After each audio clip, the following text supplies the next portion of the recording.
I'm talking about thriving under pressure, because all we hear about all the time is stress, stress, stress. Put your hand up if you're under a lot of stress. Okay, not the entire room. Stress is part of life. I think some of you didn't put your hand up because you're afraid I'm going to pull out my couch and have you lay down. So what's going on with you? What is the secret? No stress over here. What's the secret with you? You didn't put your hand up. Food. Oh, he liked. Are you Italian? Oh, see. Love the Italians. I married an Italian. That's not my maiden name. Okay. So food keeps you happy. Yes. What's your name? Tony. Tony? Piazza. Oh, Tony Piazza. So the good news is you have some good food to look forward to. But what you're talking about right there is that if you know what makes you happy, that's half the battle. But when we're under stress, when we're overwhelmed, we forget why we signed up for it in the first place. We're getting paychecks. What about our students when they're feeling overwhelmed and they have no idea why they're there? So I'm going to talk about how when we shift our perspective about what's overwhelming us to the food. I love the food.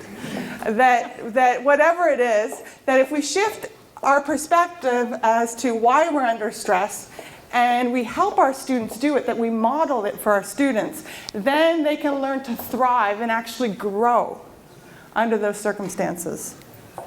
So the area of psychology that I actually turn to in my own overwhelming as a school psychologist, some of what you see and what I see, I don't necessarily go into schools to see the best of conditions with kids, is that I needed to focus more on their strengths to help me help them even better. There's an area of psychology, we hear about burnout in different professions, with psychologists, with teachers, with nurses. It's called compassion fatigue. So if you're somebody that feels very deeply, if you're sensitive to the concerns of your students, that works very well when you're first starting out. But over time, you end up carrying home not just your book bag, but everybody's book bag with you, because you take them home. You want to take them all home. So the idea about positive strengths is we stop seeing our students and ourselves as victims, and we start to see ourselves as victors and them as victors. So we have to keep in mind that student stress and student success go hand in hand. Our own success, we require a certain amount of stress. If it's not there, then we're not going to be challenged to go to the next level. So back to focusing on strengths, that we think that we have to remediate the weaknesses first. But in fact, research in clinical practice and educational practice shows that when we can find the strengths within our students and within ourselves, that's what gives us the self-esteem, the momentum to keep going. And today's talk, you'll be getting a Cole's Notes version of today's talk. I know that everybody in this room knows what that means, a shortened version of it. I obviously have a more extended version of it.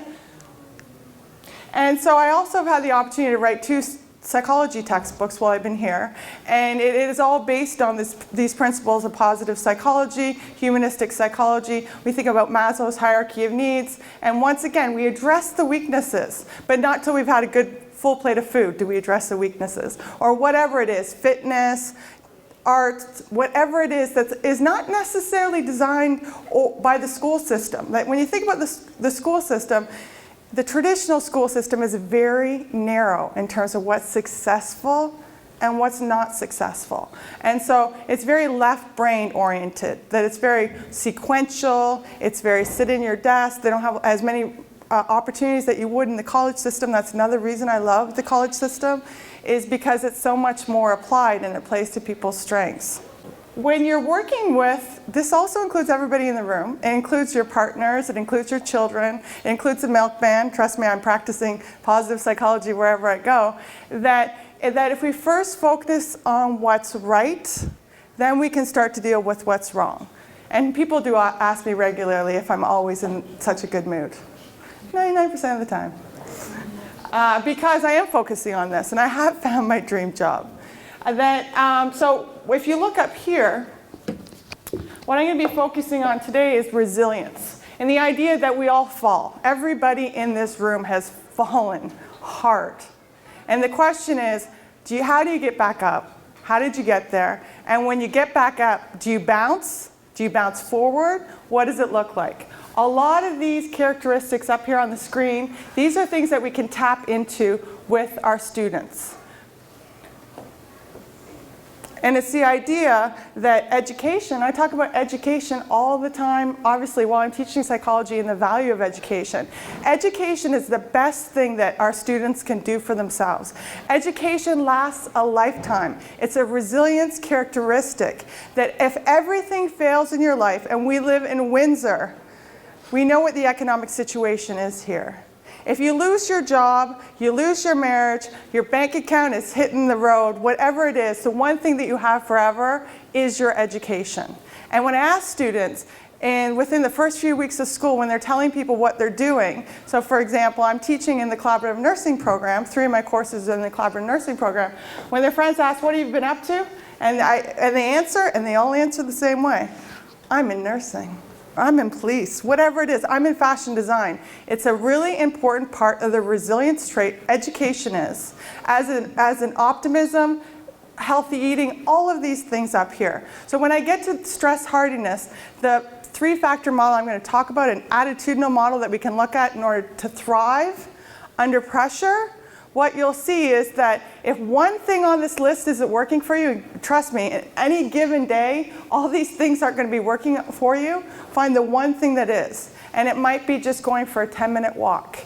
It might be talking with your friends on the phone or texting or whatever it is. So traditional psychology focuses on this side. Up until 1998, all of psychology focused on what was wrong with individuals. And then Martin Seligman at the address of the American Psychological Association said, we need to start focusing on what's right. And when you focus on what makes life worth living, when you wake up in the morning, do you say, oh, another day? Or do you say, another day? So a lot of that has to do with what's going on up here, which is what makes life worth living. I'm going to tell you this much. Me walking into the classroom, being excited about being there, thanking my students, telling them on a regular basis, if it weren't for you, I wouldn't have a job. Making them see it's authentic, that I'm excited to be there, gets them excited to be there. And that's part of high mental wellness, focusing on what's right, being engaged in what you're not going to love every part of your job. I say to my students, I get paid to mark, I teach for free. So you're not going to love every aspect of it. I know you can relate. And so the idea of wellness that we're hearing a lot more about is that enhancing our own wellness improves the wellness of our students. It improves the wellness of the college and your own high schools that you're working in. And then it also addresses the other side, say the 10 to 20% of our population that do struggle with mental illness, mental problems. It benefits all of us. So I'm going to give you just sort of an insight into one of the models that I use on a regular basis. The whole concept of this is we all have a past. For some of our students, it's 18 years long. But for us, it might be 48 years long. It happened. But what are we going to do about it? Once again, shifting from the victim to the victor. So I use the palm tree as an analogy for what resilience is. Because in Latin, resilience means to leap back. When we look at palm trees, we think, is it Christmas yet? You're going to go to the Caribbean, Florida, or whatever your memories are. You think really happy memories. But life isn't easy. Life is challenging. But it can also be meaningful and challenging. So on the right, you'll see that in the middle of a hurricane, which you may not have realized, that in the Caribbean islands or wherever there are palm trees, they need storms to grow. They don't grow in pleasant conditions. They don't thrive in the sunshine. The roots need to be strengthened when the hurricanes happen and the strong breezes happen. It's not like an oak tree that snaps in a hurricane, that a palm tree thrives under pressure. So that's why I'm actually using this example. The term hardiness, I'm from Kent County, corn to tasseling made me what I am. I remember coming home, yes, at 11 years old after corn to tasseling, and telling my parents I better get straight A's for the rest of my life. So you can relate. We have some corn detasselers in here. When I say that to my students, they have no idea what I'm talking about. So hardiness comes from the fact that there is one, and you can Google it, there's one strain of corn that's called a hardy strain that only grows under the worst of conditions, And they've done research to show that in all this downsizing that we've seen over the years, that the ones that remain, say downsizing like 50% of a company, that the people that remain, 25% will, if not 50%, will be adversely affected by it. And we see a lot of downsizing even in our own college. But 25% of what's left actually thrives. And in the article, which this is all on my website, so if you just Google Positive Psychology Talks or Dr. Andrea Dinardo, this is in more detail. So essentially, the 25% that remained that were stress hardy essentially said they saw it in their own mindset, because stress hardiness is all about mindset. It's not the circumstance, it's how they react to it. In quotations, they got rid of the dead wood. Because at that point in time, they saw their view of downsizing was now this is an incredible opportunity to do different things that I couldn't do before. Or people that have been laid off from work. Why is it that some people never get up and get going, whereas others have other opportunities? It has all to do with mindset, and one of the mindsets is stress hardiness. Stress hardy individuals accept that stress is normal. It's to be expected. I don't know about you, but did anybody tell you it was going to be easy? No? Did your parents tell you on a regular basis it wasn't going to be easy? Absolutely. Anybody else brought up that way, that you better be prepared, it's going to be challenging? And then obviously we contrast it, and it's not all parents, and it's not all kids, it's not all teenagers, it's not all college students. But this is the problem when we try to keep our young people from adverse circumstances. Because I'd rather make mistakes when the stakes are small than when they're big. That we need to expect stress, it's part of it. And the question is, what are you going to do about it? One of the reasons, even in the counseling that I do, I will not spend a lot of time talking about what's wrong, because you're just strengthening those neural networks back to the victim. I'm helpless, I'm hopeless, there's nothing that I can do. Instead, we have to understand this is life. I want big things. I'll ask my students, who in this room wants big things, big, exciting things out of life? Who wants? So in order to get that, then you have to do something that you've never done before. And when you do something that you've never done before, it's going to be challenging. So these are the three components, and I'll start with challenge. These are, you need all three of these components to have what's called a stress-hardy personality. But the good news is, it can be learned, and it can be modeled. So challenge, as that quote said, is that change is normal, stress is normal. If you want that degree, if you want that diploma, if you want to make that hockey team, if you want that fancy purse, if you want to go on that vacation, whatever it is, there's a price to pay. So if you keep your eye on the prize, that's going to make a difference. But challenge is normal. Change is normal. What's interesting, if you're familiar with the Chinese language, there are two characters for the word challenge. The first character in it by itself is dangerous, and the second character is opportunity. So students, individuals that do not thrive under stress, see every challenge as a threat. Every challenge puts them into panic mode. So when you see that happening in your classroom, you see it in yourself, we all experience that. Then that's a sign that there's a skill that's missing, that there's something that needs to be reframed for them, that maybe it's as simple as lock that phone up for 24 hours, because, and that's people in the room included, because they're overstimulated. So there's a video on, I'm not going to show it right now, but it shows essentially all these famous people that we only know them for their successes, like Thomas Edison, Lucille Ball, Walt Disney. that they had a string of challenges before they got to that success.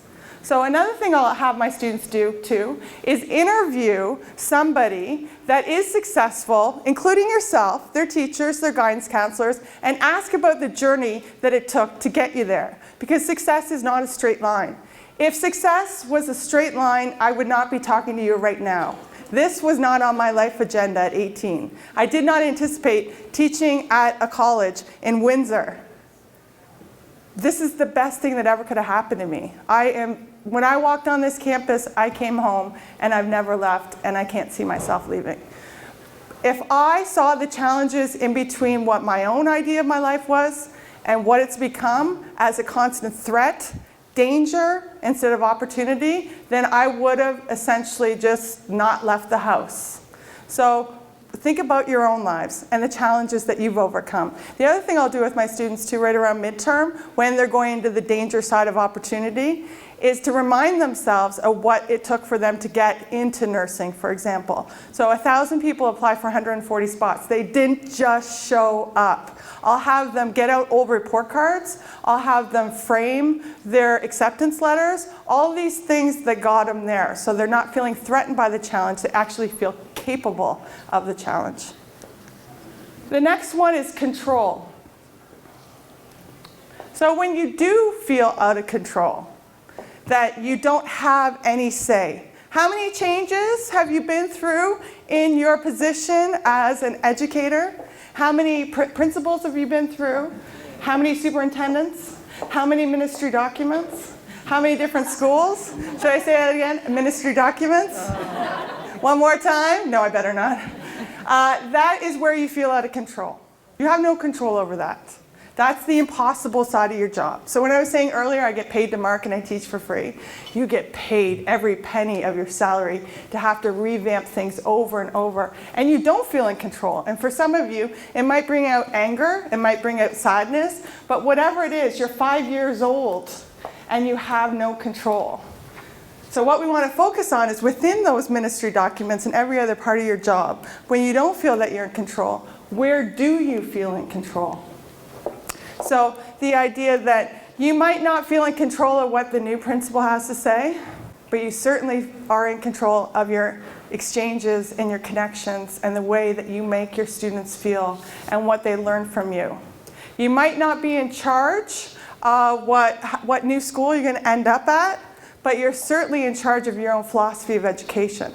You're certainly in charge of the attitude that you bring into the school. Just like my students too. They can be excited about the process, and I have to tell you at this point in time, on a regular basis to many of my high up above administrators at the college here, I show my students the door on a regular basis.